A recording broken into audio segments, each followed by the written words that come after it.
दोस्तों, बकरी पालन जब आप शुरू करते हैं तो कहीं से भी आप प्रशिक्षण आपने लिया हो, लेकिन जब आप करते हैं तो बहुत सारी समस्या वहाँ झेलने को मिलती है।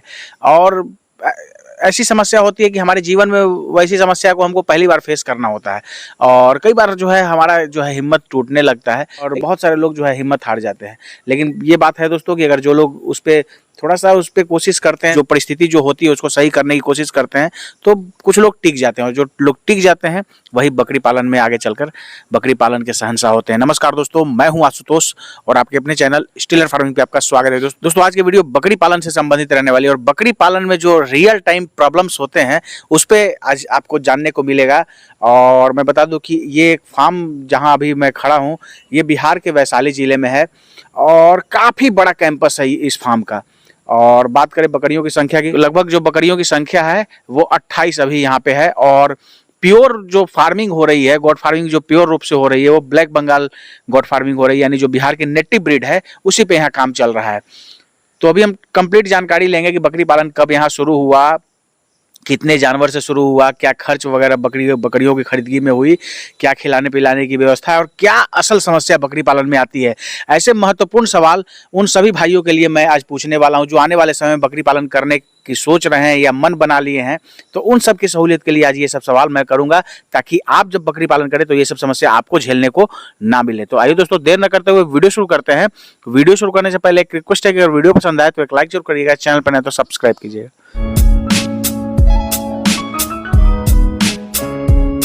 सर, हमारे चैनल पे आपका स्वागत है। आपका भी स्वागत है हमारे फार्म में।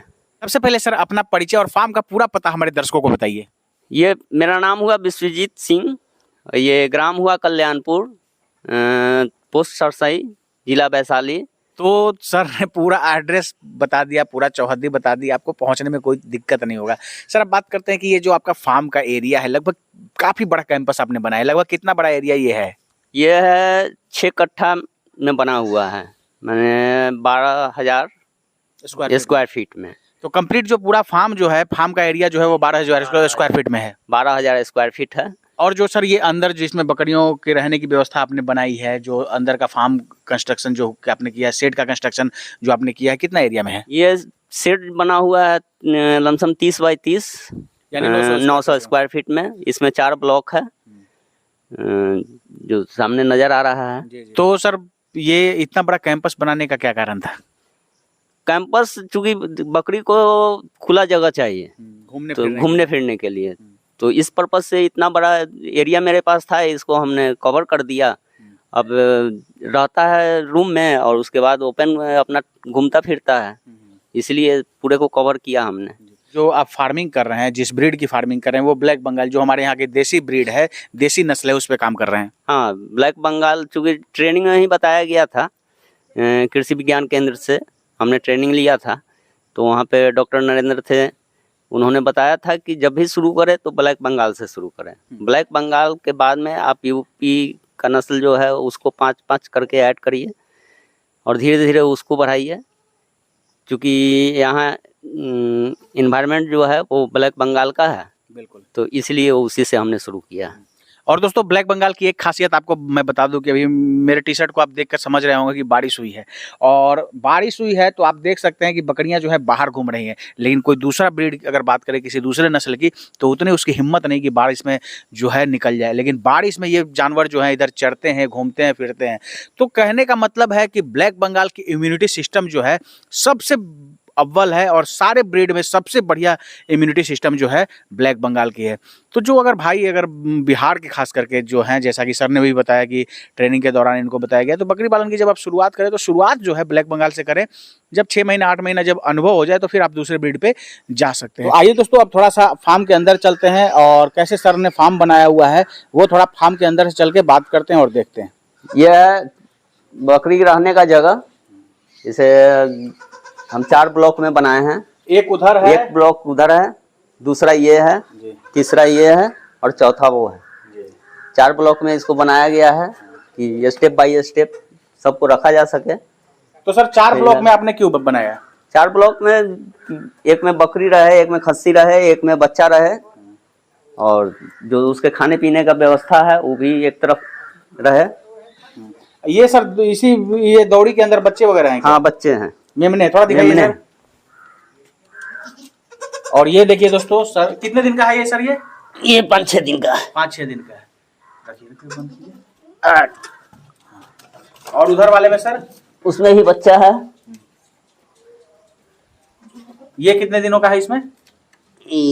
3-4 दिन का। 3-4 दिन का। और ये 3 बच्चे? 3 बच्चे। एक ही बकरी के हैं? नहीं, एक बकरी के 2 हैं, एक के 1 है। एक के 2 हैं, जो एक अभी डैमेज हुआ है। जी जी। वो एक है। और उसमें एक डैमेज बच्चा? हाँ, उसमें एक डैमेज बच्चा। और उसमें शायद भूसा वगैरह उधर हाँ, में आप रखते हैं? भूसा है, चोकर है। हाँ। और फिर कुछ बकरियां जो है आपकी इधर है? हाँ। टोटल सर ब्लैक बंगाली है आपके पास? Total black Bengal. और फिर उधर लास्ट वाले में भी कुछ जानवर है। कुल मिला के सर ये जो अगर ये अंदर का जो आपने फार्म का शेड बनाया है तो लगभग कितना खर्च हुआ होगा इसमें? इतना तो ध्यान नहीं दिया है कि स्टेप बाय स्टेप। और फार्म आप दोस्तों एक बार मैं आपको सर का फार्म दिखाता हूँ। काफी अच्छे से और काफी मैनेज्ड वे में सर ने बनाया है। ऊपर आप देख सकते हैं कि एस्बेस्टस का सर ने इस्तेमाल किया है और पिलर के तौर पे जो है जो रेड ब्रिक्स होती है, लाल ईंटें, उसको सर ने दिया है। और ऊपर जो है एस्बेस्टस है और साथ में सपोर्ट के लिए जो है बॉम्बो का सर ने इस्तेमाल किया है। तो फार्म जो है काफी अच्छा, काफी सुंदर सर ने बनाया है। इस अगर बकरी पालन करें तो आप कर सकते हैं, लेकिन अगर आपके पास कम पैसे हैं तो आप कम खर्च में भी ठीक ठाक फार्म का शेड बना सकते हैं। देखिए, इस शेड को इस जगह पे बनाने के पीछे भी एक रीजन है। क्या रीजन है सर? इसके ऊपर बांस है। अच्छा। जिसके कारण की धूप इस पे नहीं आए, ठंड रहेगा, ठंड रहता है। जगह का सिलेक्शन इसीलिए इस जगह किया गया, ना उधर किया गया ना इधर किया गया। बिल्कुल, ताकि गर्मी में जो है कोई दिक्कत ना हो। कोई दिक्कत नहीं हो, गर्मी में कोई दिक्कत नहीं होता। तो दोस्तों आप जब फार्म का निर्माण करें तो सर ने काफी अच्छी बात बताई है। इस तरह जो है आप इस तरह का मैनेजमेंट कर सकते हैं और इस तरह की सोच के साथ जो है आप शेड का निर्माण कर सकते हैं। बात करें कि बकरी पालन की जब आपने शुरुआत करी थी तो कितने जानवर थे? हमने 15 बकरी से शुरू किया, 2-4 खस्सी जो मिला उसको भी लाए थे, उसी से शुरू किया था। तो लगभग 15 जानवर से जो है बकरी पालन की आपने शुरुआत करी? शुरू किया था। और अभी वर्तमान में 25 में 28-29 है मेरे पास बच्चे, बड़े छोटे मिलाकर। अभी तो सर हम देख रहे हैं कि जो बहुत सारा जो है जो बांस वाला जो दौड़ी होता है उसे बहुत सारी जो है ढक के आपने रखा है। बहुत छोटे छोटे मेमने हैं। अभी अब बच्चा देना शुरू किया है। तो अभी मेमने 2-3 दिन के अंदर आए हैं लगता है? नहीं, कुछ 5 है जो 2 महीना 3 महीना का है और अभी 3-4 दिन में 5 और हुआ है। तो लगभग मतलब महीने दिन के अंदर में जो है 10 जो है मेमने आ गए। 3 महीना के अंदर में 10 आया है।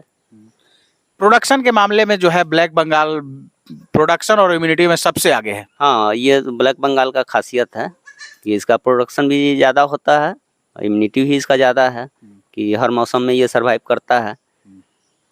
लेकिन सर एक चीज़ है कि जो चीज़ जिसमें कुछ अच्छाइयाँ होती है तो कुछ बुराइयाँ भी होती है। तो क्या ब्लैक बंगाल में कुछ ऐसी कमी आपको नज़र आती है? ब्लैक बंगाल जो है और बरबरी चाहे जमुनापारी है वो सब दूध ज़्यादा देता है और इसका दूध कम होता है। ब्लैक बंगाल में दूध की कमी? ब्लैक बंगाल में दूध की कमी होती है, लेकिन वो सब इम्यूनिटी पावर होता है, जमुनापारी का इम्यूनिटी पावर कम होता है। बिल्कुल, ये अंतर है। बिल्कुल दोस्तों, तो जैसा कि सर ने बताया कि मेमने तो बहुत ज़्यादा देती है, लेकिन अभी सर के पास एक अभी तुरंत का हाल मैं बता रहा हूँ कि इनके जो है एक मेमना जो है अभी इनका जो है अंत समय में है और वो कुछ देर में मर जाएगा। तो ये होता है कि दूध की कमी होती है और दूध के कारण जो है बहुत समस्या झेलने को मिलती है। तो हम ये नहीं कहते हैं कि आप ना करें। आप ब्लैक बंगाल से फार्मिंग करते हैं तो कोई एक अल्टरनेटिव सोर्स के तौर पे जो है एक आध गाय रख सकते हैं या जो ज़्यादा दूध देने वाली जो बकरियां हैं वो रख सकते हैं, ताकि जो है उसका दूध बच्चों को पिलाकर जीवित रखा जाए। और कुछ दिनों आप उसको खाली सेवन करवाइए दूध का, उसका फिर धीरे धीरे उसको हरे चारे पे लाइए और उसका फिर सही तरीके से अगर उसकी देखभाल आप करते हैं तो वो बच्चा बचेगा। और फिर जो बकरी पालन में असली जो कमाई होती है वो मेमनों से ही होती है सर। हाँ, असली कमाई उसका मेमना से ही है। जितना बच्चा होगा बड़ा होगा उसी से आमदनी है इसका। सर अभी जैसे जो जानवर आपके पास हैं तो क्या इनको खिलाने पिलाने की क्या व्यवस्था है? अगर बात करें गोट फार्मिंग में फीडिंग मैनेजमेंट की तो क्या है इसका? सबसे पहला है कि जब आप बकरी फार्म करने के लिए सोच रहे हैं तो सबसे पहले आप इसका हरा चारा का व्यवस्था करिए और उसको अल्टरनेट व्यवस्था करिए 1, 2, 3 स्टेप में। कि एक खत्म हो तो दूसरा चालू हो, दूसरा खत्म हो तीसरा चालू हो। यदि हरा चारा का व्यवस्था नहीं करिएगा तो भूसा चोकर में इन्वेस्ट ज़्यादा होता है, जो कि आपके लिए हानिकारक है। आप क्या खिलाते हैं अभी? अभी तो हम भूसा ही चारा सब चोकर, देते हैं। हाँ, सूखा चारा खिला रहे हैं, कारण कि हरा मेरा खत्म हो गया है और उसमें खर्च ज़्यादा आता है। सर आपने ट्रेनिंग कर लिया और जैसा कि आपने बताया कृषि विज्ञान केंद्र से जो है आपने ट्रेनिंग किया, तो ट्रेनिंग करने के बाद उतना ट्रेनिंग में पता नहीं चलता है, लेकिन जब आप बकरियों के साथ बकरी पालन की शुरुआत करते हैं तब बहुत सारी समस्या जो है वहाँ निकल के आती है। तो क्या ऐसा है कुछ आपको लगा कि हाँ ये समस्या जो है हमको जब बकरी पालन में आए तब हमको झेलने को मिला? देखिए, सबसे पहला है कि वहाँ जो बताया जाता है वो कलम कागज पे बताया जाता है और ये प्रैक्टिकल की चीज है। बिल्कुल, यहाँ आते हैं तो हाँ, practical यहाँ होता है। यहाँ तो प्रैक्टिकल का चीज है। वहाँ बता दिया जाता है कि चलो इतना घास लगा दीजिए, इतना आपके लिए सफिशियंट है। लेकिन एक कहावत में है कि बकरी जैसा मुंह चले थका, तो बकरी का मुंह हमेशा चलते रहता है। इसके खाने का अंत नहीं है, इसलिए इसको चारा भरपूर व्यवस्था करिए, तब जाके आप सरवाइव करिएगा। भूसा चोकर पे सरवाइव नहीं कर पाइएगा। तो वहाँ बता दिया जाता है कि साल में 3 गो फसल लगा लीजिए, आपका बकरी पूरा रहेगा, मस्त रहेगा। लेकिन वैसा प्रैक्टिकल में होता नहीं है, यही एक प्रॉब्लम है। सर आप जैसे बकरियों की जो आपने खरीदगी करी, जो आपने बताया कि 15 जानवर से शुरू किए थे, तो लगभग कितना बकरियों की खरीदगी में खर्च हुआ होगा? मेरा बकरी खरीदने में लमसम 1,25,000 रुपया लगा था। 15 जानवर में? हाँ, 15 क्या, उसमें 2-4 खस्सी भी था। अच्छा, जी जी। तो सब मिला के वही 1,25 के आसपास खरीदगी में मेरा है, और उसके बाद से जो खाना में जा रहा है। शुरुआत सर कब आपने किया था बकरी पालन की? बकरी पालन हम जनवरी में शुरू किए हैं, इसी इसी जनवरी 23 में। यानी कुल मिला के कहें तो 6-7 महीने हुआ होगा। हाँ, 8 महीना हुआ। तो कुल मिला के क्या लग रहा है सर कि जो आप शुरू किए थे उससे आप प्लस में हैं या नेगेटिव जा रहे हैं? देखिए, ये स्टार्ट तो किया जाता है तो शुरू में इन्वेस्ट ही है, और मेरा ये कैलकुलेशन है अभी तक में कि यदि हरा चारा का व्यवस्था रहता तो किसी भी बिजनेस में रिटर्निंग 1 साल के बाद ही बुझाता है। तो ये भी एक बिजनेस ही है, व्यवसाय ही है, इसमें भी रिटर्निंग 1 साल के बाद ही बुझाएगा। लेकिन हम जो खर्च किए हैं या हमारा जो चारा के प्रति खर्च हो रहा है उसमें हमारा भरपाई हमें लगता है कि नहीं हो पाएगा। यही हरा चारा का व्यवस्था यदि मेरा रहता तो जितना लगाए 1,25 यदि लगाए हैं तो एक साल भर में ही हम समझते हैं कि 70-80 हज़ार रुपया का रिटर्निंग हमको आ जाता। तो दोस्तों यहाँ से आप बहुत बड़ी बात सीख सकते हैं कि देखिए सर जो है बता रहे हैं कि क्या बकरी पालन इन्होंने किया, लेकिन पहले टोटल मैनेजमेंट करके नहीं किए और हरा चारा का व्यवस्था नहीं किया, जिसके कारण आज इनका बहुत खर्च हो रहा है। तो इसीलिए मैं हर वीडियो में आप सभी को भी बोलता हूं कि बकरी पालन करने से पहले जो इसका जो जरूरी संसाधन है उसकी पहले व्यवस्था कर लीजिए। जब आपके पास व्यवस्था हो जाएगा दोस्त, तब फिर आप अगर बकरी पालन करते हैं तो आपको दिक्कत नहीं होगा, परेशानी नहीं होगी और दिल के अंदर जो है तकलीफ नहीं होगा। लेकिन क्या होता है कि हम अच्छे तरीके से चीज़ों को नहीं समझ पाते हैं और जानकारी भी लोग देने वाले सही तरीके से हमको नहीं दे पाते हैं, जिसके कारण हम इसमें आ तो जाते हैं, कूद जाते हैं, लेकिन जब यहाँ झेलने को मिलता है तो हमारे जो अंदर का आत्मविश्वास है वो डगमगाने लगता है, डोलने लगता है। अब बात करते हैं सर कि जो आप जानवर पाल रहे हैं, तो बकरी पालन में कहा जाता है कि 1-2 जानवर तो गांव में लोग पालते हैं, उनको दिक्कत नहीं है, लेकिन जब समूह में आप जानवरों को पालते हैं तो रोग बीमारी का खतरा बना रहता है। तो क्या वैक्सीनेशन वगैरह क्या करते हैं? हाँ, समय समय पे वैक्सीनेशन इसका कर रहे हैं और हर तरह का दवा रखना पड़ता है। किसी को सर्दी हुआ तो उसको दवा दीजिए, किसी का पेट खराब हुआ उसको दवा दीजिए, गैस हुआ उसको दवा दीजिए। तो ये व्यवस्था अपना से करना पड़ता है।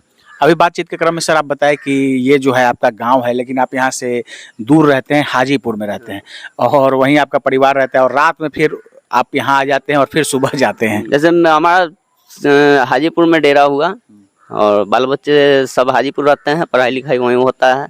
हम भी पहले हाजीपुर ही थे, लेकिन ये मेरा गाँव है, चूँकि खेत यहाँ है, ज़मीन यहाँ है, तो फार्म चालू करने का मन हुआ तो यहाँ गांव हम आए, फार्म बनाए, चालू भी किए।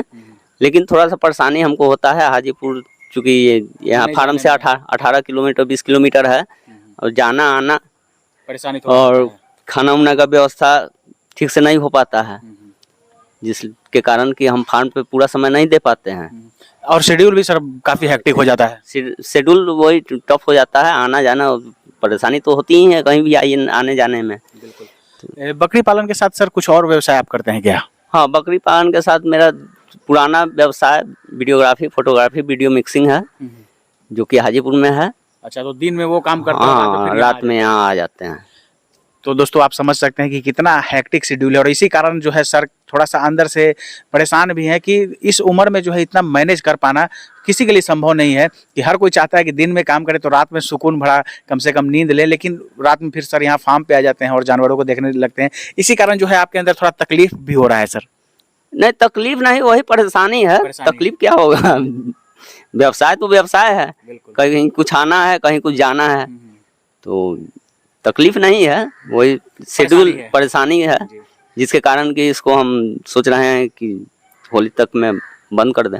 या कोई इसे चलाने वाला इच्छुक व्यक्ति हो तो उसे हम दें कि ताकि बना हुआ जो फार्म है वो सब कुछ किसी के काम आ सके। कोई दूसरा करना चाहे तो उसको पूंजी नहीं लगेगा, हमारे पैसा लगा हुआ है, हमारा सुरक्षित भी रहेगा और उसको 2 पैसे का आमदनी भी होगा। मेरा आखिरी सवाल सर, जो लोग अगर मान लीजिए आपको देख रहे हैं और उनकी बकरी पालन करने की योजना है, तो बकरी पालन से संबंधित क्या क्या सावधानियां बरतनी चाहिए, क्या क्या पहले व्यवस्था कर ले तब बकरी पालन में आना चाहिए, अपने अनुभव के आधार पर बताइए। सबसे पहले बकरी पालन शुरू करने के पहले 3 महीना पहले आप उसके चारा का व्यवस्था लगा लीजिए और उसे 3 स्टेप में माइंड मेकअप कर लीजिए कि हमें चारा 3 स्टेप में लगाना है। एक खत्म हो तो दूसरा चालू हो, दूसरा खत्म हो तीसरा चालू हो, तब तक फिर पहला जो खत्म हुआ है उसमें आप लगा के रखिए।